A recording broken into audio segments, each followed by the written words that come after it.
Thanks everybody for joining this Wednesday afternoon. It's been about a month, almost a month and a half since we hired Kara Lawson as head coach of our Duke women's basketball team.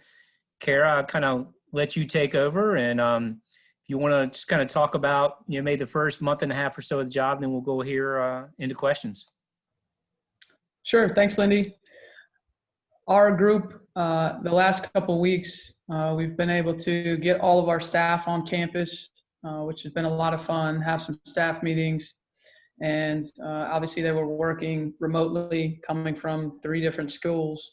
And so now to have all our assistants on campus here at Duke involved in the workouts, it's been a lot of fun for us, for our players.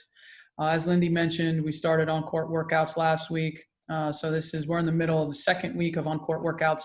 Our players also started classes with the rest of the Duke students last Monday as well. So it's been a busy 10 days for our group, getting acclimated to the classes in the fall semester here, and then getting acclimated to the workouts and the new staff.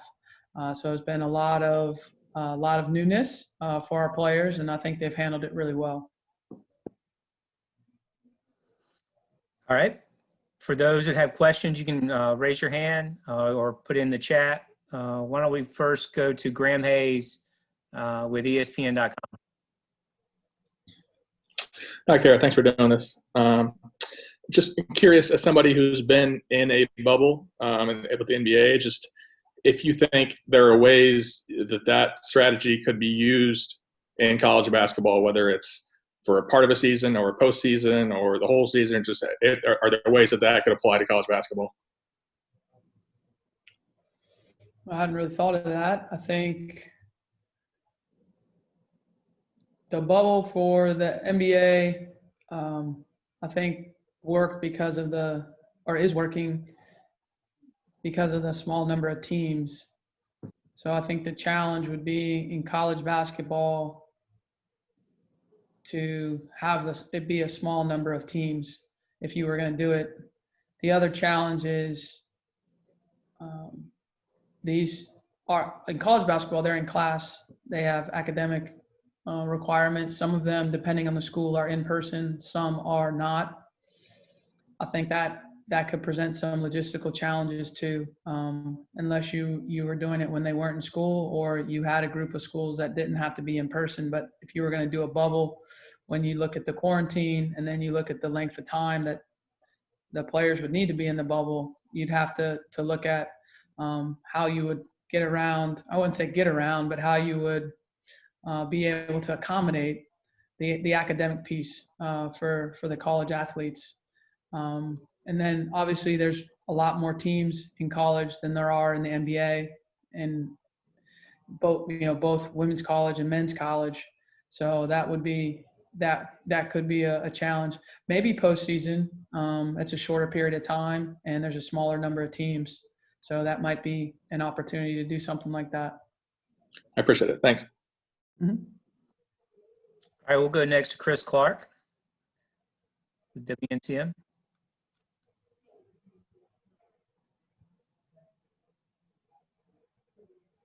Chris, unmute yourself, Chris. I thought that space bar worked. Apparently it didn't. I'll get better at this, I promise you. With your experience at NBA, WNBA, elite level college, what kind of things would you be looking to bring from that pro game to the Duke basketball program here and instill in these players? Well, they're 2 different leagues, obviously, pro and college, but from what I've observed in my time in the game, there's a lot of things that are similar. There's a lot of things that translate. There's a lot of common themes that you find that pop up amongst great teams in college and at the pro level. Our team, for instance, in Boston, the reason why we were a good team was because we were very disciplined and we paid attention to detail, and we had guys that were very committed on the defensive end of the floor. And they're talented players, but they're very committed on that end. And I think if you watch the NBA, you'll find that when it gets down to the final 8, the final 4, the final 2 teams, you're seeing teams that are really committed on the defensive end of the floor, and that I think is true at any level. That I think is something that I'll try to bring, just a discipline that it takes to win at an elite level. You have to have it. It's not a shortcut to that. You have to be a very disciplined, intelligent team to be able to win games and to be able to advance far in the postseason. Thank you. Mm-hmm. All right, let's go with Jim Sumner next. Coach, I'm going to ask you a broad question and see where you go with it. What do you know about your team now individually and collectively that you didn't know a month ago? You mean like when I took the job? Yeah. Yeah.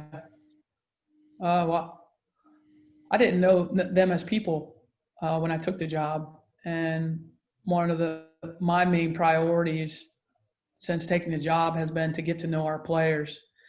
So the first 2 weeks that they were on campus, I met one-on-one with each of them for about an hour. Now we're going through second meetings. I've had 4 of them in my office today for 30 minutes. I think anytime you are working with somebody, whether it's a colleague, whether it's a coach-player relationship, you have to understand that building that relationship is really important off the court. Spending time with them, getting to know what motivates them, getting to know what their goals are, getting to know what their fears are, getting to know all of those things are really important. And, I told all of our players that there's going to be a standard that we have, and it's going to be up to them to get to that level. And in order to do that, you have to trust me, and I have to trust them. And it comes down to building that relationship so that you can earn that trust. And so that's been a big part of what I've spent my time doing, is building trust with our players, building relationships with them, talking about personal things amongst each other, and just getting to know them, spending time with them. And so I won't go into specifics because they're personal conversations, but I would say I know a lot more about them as players and as people than I did a month ago. That's for sure. Are you liking what you're finding out? Yeah, they're great people. They have varied interests. They have different passions. Obviously, they all have basketball as a passion, but they have different passions. They're interested in many things, and so it's been neat to learn about them, about their families, about where they're from, all of those things. So we hit on a lot of different topics, and it's been good to hear their perspective. All right, next we'll go to Bridget Condon with WTVD. Hi, welcome. I don't think I met you the first Zoom, so great to have you here. With COVID, I know there's so much uncertainty. It's hard to kind of plan day to day because things are changing minute to minute, especially we're seeing with a lot of colleges, students have come back, now they're going home. How are you keeping your players focused on, basketball when in reality, there's just so much in the outside world that's going on, and it is hard to predict when the season's going to start, how it's going to look? Yeah, well, it's not just me. We have a whole staff that I think has done a great job of making sure that our players feel like they can be heard, that they can communicate with us, that they're feeling comfortable, that they're following the protocols that Duke has set out for all of our student athletes. And we talk with them. That's really what you do. I mean, if you feel, that's why I have meetings with them. That's why I talk with them one-on-one, so that if they're feeling uneasy about something or they are feeling anxious about the uncertainty, then we talk about it. And, the uncertainty is hard for everybody, not just the athletes. And I think that's the best way to do it, is just for them to understand that there's always an open flow of communication between our staff and between our players, between our staff, between our administration. And that's the best way to go about it, is to communicate. And I will say this, our players are so happy when they're on the court. You know, it's kind of a release for them. It's kind of a opportunity for them to get out of their hotel rooms and expend some energy, whether it's before class or after class. So I haven't sensed too much apprehension on their part from the basketball standpoint. That I think they would tell you that's one of the best parts of their day, is getting a chance to get out on the court and be with their new coaches and be with each other. Thank you. All right, we'll next go to Rob Cloud with DW Hoops. Thanks, Lindy. Kara, in your first Zoom call, when you were asked about potential hires for your staff and what you're looking for, you said one word, which was experience. Mm-hmm. And clearly, especially with with two of your three assistants, you've got quite a bit of that. But more than that, what qualities in each of the three coaches you've hired led you to want to work with them? And how do you see each of them in particular fitting in with the program, and what roles do you see them taking as you're starting now, knowing that things may shift with time? Well, the reason I hired all three of them is because they can all do everything. And what I mean by that is they're excellent teachers. So they can player develop, they can scout, they can teach X's and O's, they can recruit, they can do everything that's required of a coach at this level. And when you have a staff like that, you're flexible, you're malleable, you can change roles, you can change players that they work with, and it doesn't phase any of them. So for us right now, we're still in evaluation mode with our players on the court, and just trying to figure out what the best combination is going to be in terms of division of labor and in terms of working with our players. So I can't really give you an answer in terms of the nuts and bolts of what exactly everyone will do. Everyone does everything. Everyone recruits, everyone scouts, everyone teaches, everyone's on the court with the players, and anyone that's been around our program for the last 10 days sees that. Every one of our coaches can work with any position. They can work with guards, they can work with posts. And so we cycle our players through, every assistant coach, in the first couple weeks. That's done intentionally because I want them to have interface with every single one of our players, so that our players get a chance to work one-on-one with every assistant. The same thing that applies to me as far as building a relationship and having a foundation and being able to challenge players and know that it's coming from a really good place. Our assistants have to have that foundation too. Our assistants have to have that trust as well. And so that's why we've been purposeful with how we've attacked in terms of the placement of the workouts, the players' placement with each assistant coach. And at the end of our workouts, our assistant coaches visit with our players one-on-one as well. Shorter sessions than I'm doing as a head coach, but it's important that there's an open line of communication with every member of our staff. I've told each of our players, you have to have an open line of communication with the staff. And it doesn't have to be a specific coach. It can be any coach, but there needs to be an open line of communication there, so that when you need to talk to one of us, you're comfortable to do that. And that's the way you create that, is you spend time. You can't create that by writing on a paper that this assistant coach works with these players. That doesn't open the line of communication. How you open the line of communication is spending time with your kids. And so that's something that we've placed a high priority on, and we always will, but especially in the beginning when we don't have that relationship we can fall back on. I want our assistants spending time with our players, and they've done a great job of that so far. Circling back to the first part of my question, understand that each coach, their strengths are their experience and their ability to do everything. Are there specific qualities of each person you hired that particularly impressed you about each person? It's just kind of interesting, like your basic thoughts on each of the three head coaches and what they bring in terms of beyond versatility and experience. Sure. We'll start with Winston. Winston and I knew each other before, so he's the only one of the three that actually had a personal relationship with. Obviously, I knew Beth and Tia from being in the women's basketball world, but did not ever work with them before. So when I played in my guess would be my last couple years in the WNBA. I played in Washington, and Winston was a player development coach for the Wizards the time I was playing for the Mystics in Washington.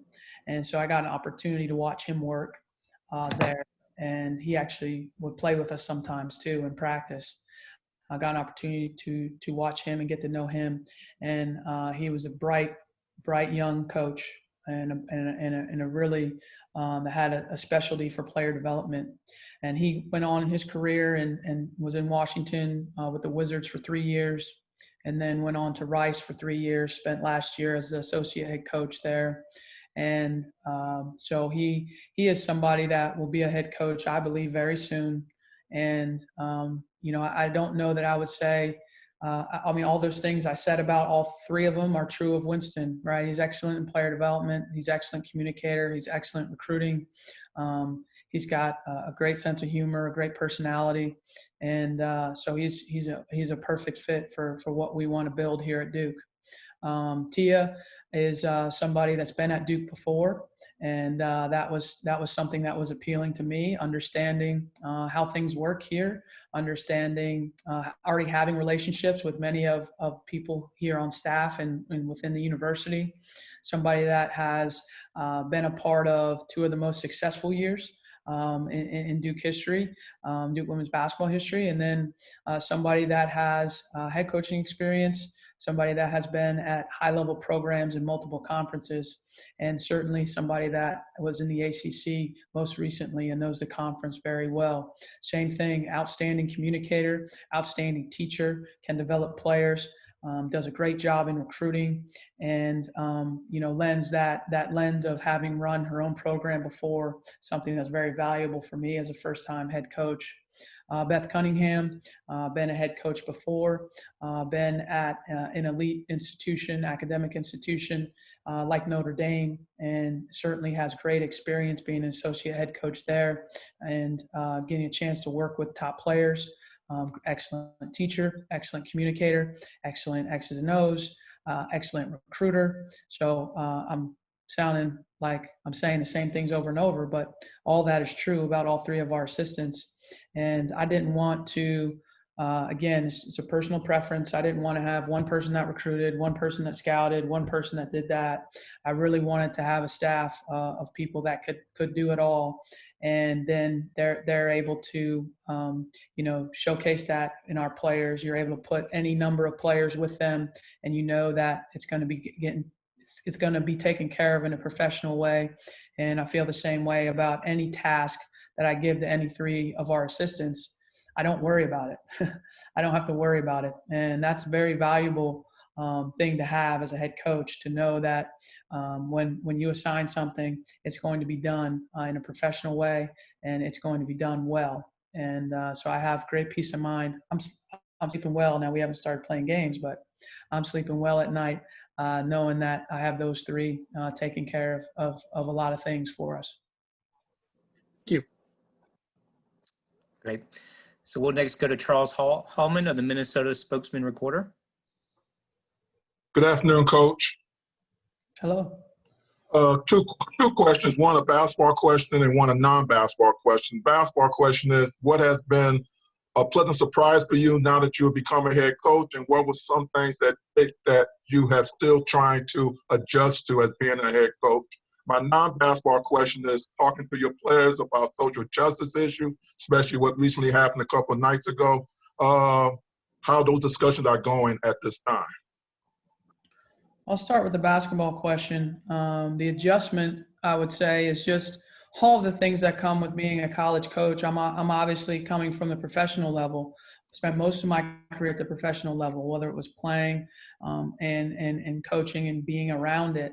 So there are different parts to the college game, the rules that are an adjustment for me, that I have to get down quickly and that I have to know. And if I don't know, I ask one of our assistants, as they all have a lot of experience. So that's definitely the adjustment, just the rules and the different things that you have to pay attention to being in college that are different than what's just basketball in the pros. As far as things are something that hasn't been an adjustment or something that has gone really well. I think the relationship with the staff and with the players has gone really well. Our staff's only been together for about 10 days, but we have a good time together. We laugh a lot. We enjoy each other's company. It's been a very easy interaction with them. And then as far as our players, the same thing. I mentioned I was meeting with them regularly one-on-one. That's been good. We obviously meet as a team from time to time as well, but meeting one-on-one has been really valuable. And that kind of gives us a segue into your final question. We talk about social justice issues all the time in our one-on-one meetings. They're just a regular part of the fabric of the environment. Being an African-American woman coaching a team that is majority African-American, they're part of a conversation. So I can't say that we do anything special, or have a special night or anything like that. It's my life. It's their life. It's something that we talk about because it pertains to us in a very real way. And so, I met with 4 players today, and 3 of them for a significant portion of the time, we talked about those things. I won't share what we talked about because those are personal things between my players and I, but they're something that we have conversations about. There's something that they know they can come to talk to me about, and it's been I don't want to say it's gone well because the fact that we're talking about it, the fact that it's still happening in our country, I don't know that I'd associate good adjectives with that. But what I will say to you is that it's something that they think about. It's something that they worry about, and I would say the same thing for me. Thank you very much, Coach. Congratulations again for your job. Thank you. All right, we'll next go to Mitchell Northam with High Point Hoops.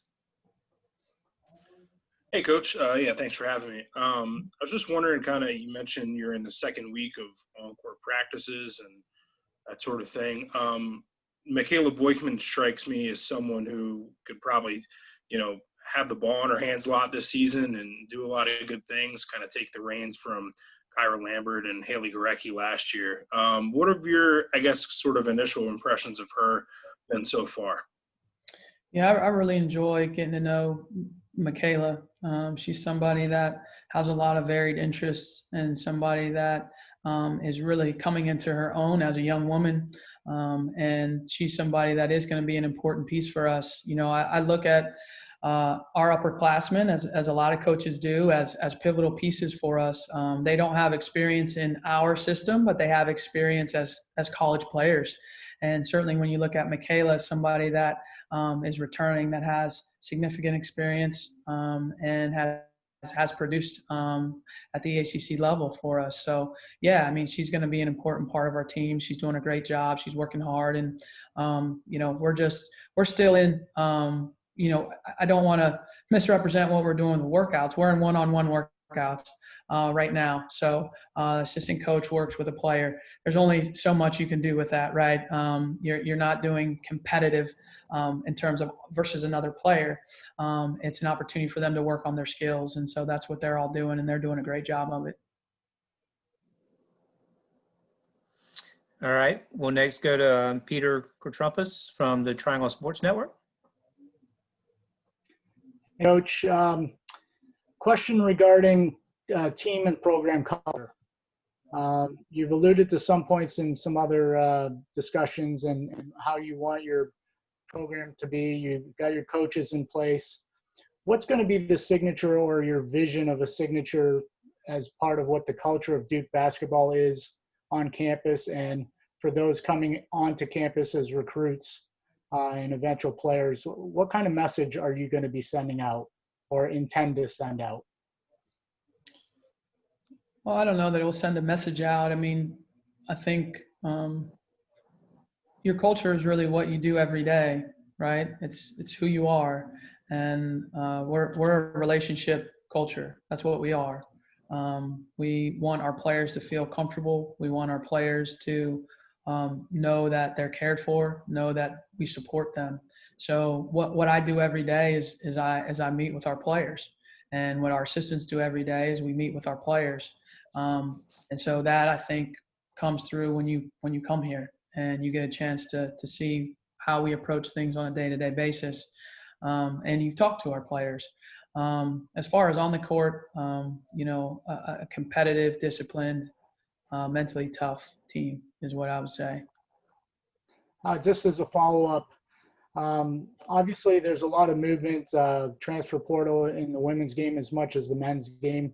It seems like a head coach's job is managing expectations. You've been on the outside looking in from the pros to the collegiate game.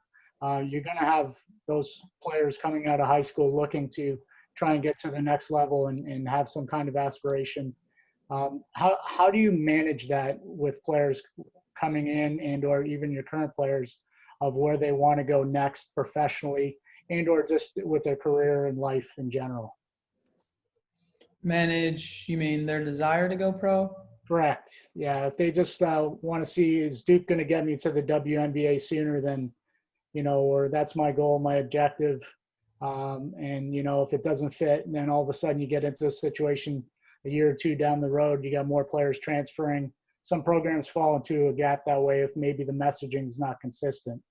So have you thought about those particular aspects coming in from the pro side and the broadcasting side and how you'll deal with that on the collegiate side? I don't think I've thought of it in those terms. I mean, I think when you're a player in high school, you're thinking about getting to college. And I think when you're a player in college, you're thinking about getting to the pros. I think those are fine emotions to have, to want to play at the next level.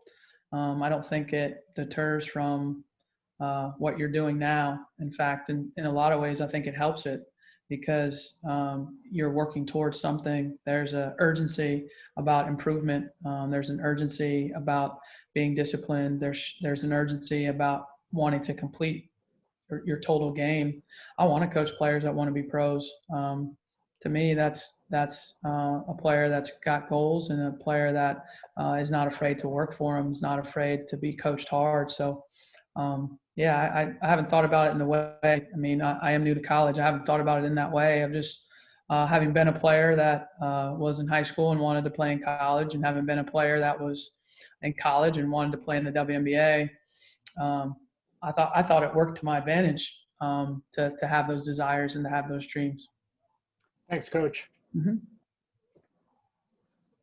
All right, next we'll go to JB Ricks with Spectrum. Hey, Coach, JB here. Good to see you again. Thank you. My question for you is, how are you handling the frustrations that you're coming across while building your first program in college basketball and still having to deal with all these stipulations, restrictions, and everything going on with COVID? How are you handling the frustrations that come along during this process? I think I do a pretty good job. I'm going to compliment myself here. I think I do a pretty good job of handling frustration. I think the more real estate you give frustration in your brain, the less room there is for the parts of the program that really need your attention. And so that's why I try to keep my focus on every day, as what do I need to do to help us get better as a program. And that's different things when you're a head coach. It might be sitting in a meeting. It might be sitting on a Zoom. It might be, talking with our assistants in a staff meeting. It might be talking to a recruit.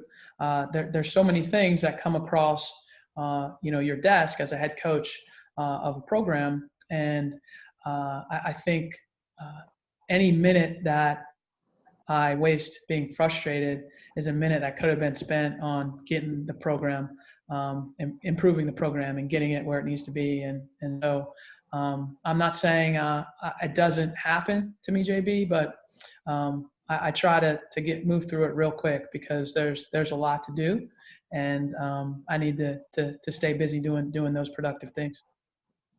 Thank you, Coach. Mm-hmm. All right, we'll next go to M. Adler with Duke Chronicle. Hi, Coach. Congrats on the hire. It's a pleasure to meet you.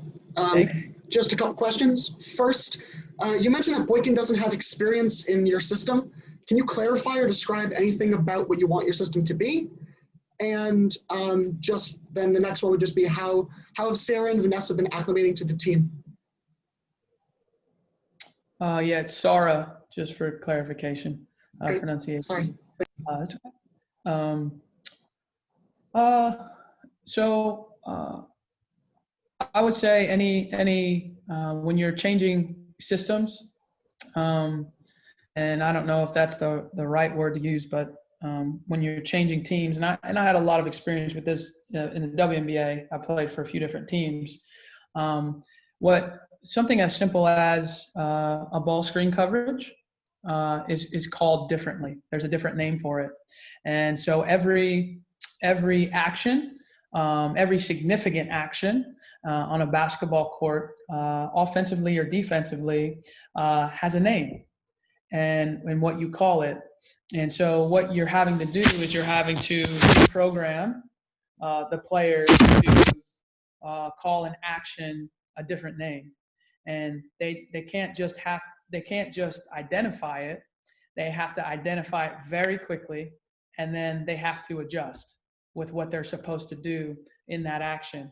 So that's what I mean when I say they have to learn a different system, is we will call things differently than what they're used to them being called. And that takes time for players to adjust to that, as it did when I changed teams in the WNBA. You just call certain plays differently. You might run different plays. You might call something like a trap. If you're going to trap somebody, that's going to be called something different than what they're used to. And that's a part of whether you're a freshman or you're a senior on our team, you're all at square one in that respect, because it's all going to be new vocabulary for them. As far as Sarah and Vanessa, I think they both have done a great job here in the first week and a half. Sarah is a grad transfer for us. She's a member of the business school here, and has been working around some long class hours for her workouts, and she's done a real good job of coming in and getting her conditioning in, getting her weights in, getting her basketball workouts in. She provides some maturity to our group, because she is a fifth-year player. So she provides some maturity to our group. She's got some good skill, shoots the ball well. And then Vanessa, our freshman, our only freshman on the team, I think she's got a great focus about her. And it was a little bit of a whirlwind for her first week, as it is for just a lot of times the average freshman that's just a student, not an athlete. And so we talked about that today. She's one of the 4 players I met with individually today. And so I thought she did a great job of handling that in her first week. And this week already it's a little bit easier. It's coming to her a little bit quicker. And that's what you hope for with your freshmen. They're not going to get it all at one time. It's definitely a growth process for them, but she is eager and she is picking things up well. And they're all working really hard to make sure that they're in top condition. And that's probably a challenge of just COVID in general. All of our players had varying degrees of access to gyms, to weights, to all those things during the summer. And for us in the first month, it's very important that we get their bodies reacclimated to college basketball conditioning and weights and basketball. And so Vanessa is doing a great job of that. Great, thank you. Mm-hmm. All right, next we'll go to Jen Hatfield with her hoop stats. Hi, Coach. I'll preface this by saying that I cover college and pro basketball, but particularly the Mystics because I'm based in DC. Great. There you go. I'm curious how much you encourage your players to watch either WNBA or NBA, and then also how much you've been able to see of the WNBA and particularly the Mystics this summer. Yeah, we talk about basketball. Right now they're pretty busy, our players, with class and with workouts and with all the things that come with school starting. But definitely we talk about about the basketball. I mean, there's not a ton of sports on TV to watch, so we talked about watching those games. I'm obviously watching the Celtics really closely. Obviously rooting for those guys and been able to catch most of their games. I've only watched Washington play once this year, so I can't say that I've seen a ton of them. I did talk to Eric Tebow yesterday. I keep in contact with Mike and Eric, so I usually have a pretty good feel for what's going on with those guys through them. But I can't say I've watched them a ton. Thank you. Mm-hmm. All right, we'll next go to Spencer Levy with the Duke Chronicle. Hi, Coach. Whether it is through one-on-one conversations or team meetings, however you use some of your personal experiences from your time as a student athlete to lead and connect to your team. Yeah, I think I use my personal experiences a lot, specific to the student athlete experience. I think today, actually, when I was talking to Vanessa, I'm trying to catalog through all these meetings in my head. So I'm trying to think of an example for you. But the easiest one is probably today. We spoke about the challenges of making the jump from high school to college, and what are those challenges. And I spoke from experience of, hey, here's what the challenges were for me when I was in your shoes as a freshman at Tennessee. Here's what I struggled with. Here's what I really had to work on. That doesn't mean it's going to be the same for you, but this is what was hard for me. So keep these things in mind, as you're moving along. Thank you. Mm-hmm. And we'll go with Jim Sumner. Karen, I want to pivot back to your earlier discussion of your assistant coaches. It's obvious you don't overvalue over specialization in your coaches. I wonder if you take the same approach with your players in terms of versatility, both the players that you have on the team that you're teaching and the players who are still out there that you're going to be recruiting.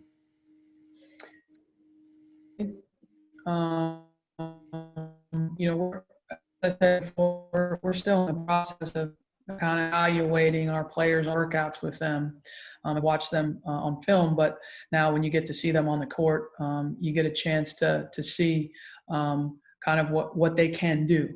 Okay, and so I do love versatility. I think that's something that allows you to be a little bit less predictable with versatile players on either end of the floor. So that is a characteristic I like, but I don't want to speak to this year's roster in that sense yet until we get a full evaluation. But I think anytime, I mean, we enjoyed this in Boston with our players, with JT and JB and Gordon and Kemba and Marcus. We had so many guys that were interchangeable, and I think was one of our main strengths. Made us really hard to guard and made us switchable defensively. So that's something that I've seen how versatility can really help your team before. And we're not getting locked into, Jim, too much about how we're going to play right now. We're really just into how our players are doing, how we can try and help them improve. And then once we're able to get more than one player on a court at the same time, then we'll kind of be able to see how all that works together. But it's kind of hard when you're just in the one-on-one workout phase to see how that all fits. I know you can't talk about individual recruits, but when you're out on the recruiting trail, is that something you prioritize looking for versatility? I think it's one of the things that we value. Yes, I think it is one of the things that we value for sure. All right, I think we'll have the last question right here. Peter, why don't you fire away? Coach, just a tactical question, progression over the years from when you were a player to what the game is today in the collegiate area. What's been the biggest changes, if any, and what our team's more focused on from what you've seen over the years and into today's game in college?